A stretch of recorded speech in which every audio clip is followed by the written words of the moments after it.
was a cold evening in the small town of Darlington. The rain had just begun to fall, slow, rhythmic drops tapping against the dusty windows of an old public library. Inside, a 28-year-old woman named Anaya Varma sat at the last table in the corner, surrounded by stacks of old newspapers and books. She wasn't there to read. She was searching for something lost. For the past 3 months, Anaya had been trying to piece together her father's mysterious disappearance. He was a well-known historian who had vanished 10 years ago, inside this very library. That evening, as Anaya flipped through a faded 1993 newspaper, a small folded note fell out. The note had only 6 words. Her heart skipped a beat. The library's basement had been sealed for years, marked unsafe after an old ceiling collapse. The librarian, Mr. D'Souza, was locking up for the night when Anaya approached him nervously. "Sir, can I go down to the basement? I think I found something connected to my father." Mr. D'Souza froze. His wrinkled hands trembled slightly.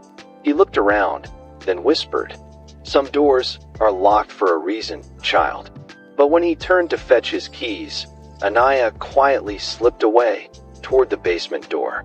She pushed open the heavy wooden door. A strong smell of old paper and rust filled the air.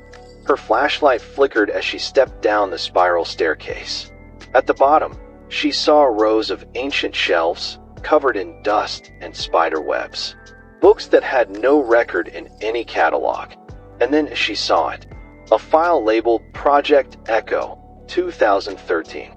Her father's name, Dr. Rajesh Varma, was written underneath. Inside the file were dozens of handwritten pages, research notes, audio transcripts, and strange psychological diagrams. Her father had been studying memory transference, the theory that human memories can be recorded and stored like digital data. There were also reports of volunteers who claimed to have relived moments from other people's lives. But the last. As Anaya tried to process the notes, the dim light flickered again. A faint whisper echoed through the basement. "Anaya, you shouldn't be here." She froze. The voice was soft, familiar. "Papa," she whispered. Suddenly, the lights surged, and all the books around her began to tremble slightly, as if reacting to her presence. Her father's voice continued, but this time from inside her head. "I left myself here, in the pages. The experiment worked. I became part of the memory archive." Anaya's eyes filled with tears. "Then I can bring you back," she cried. "No, my dear.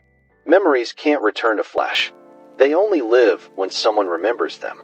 You must leave now, before the system resets." The library began to shake violently. The shelves cracked. Dust filled the air.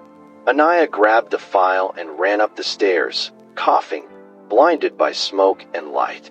As she reached the main hall, the basement door slammed shut behind her, permanently. When she turned back, the basement sign had disappeared.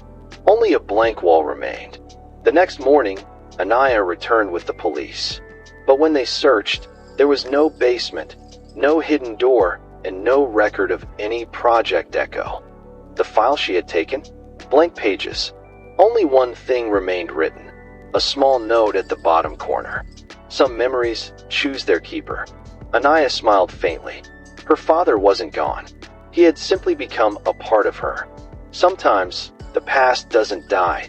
It hides in our memories, waiting for us to rediscover it. And every story, every moment we remember, keeps someone alive forever.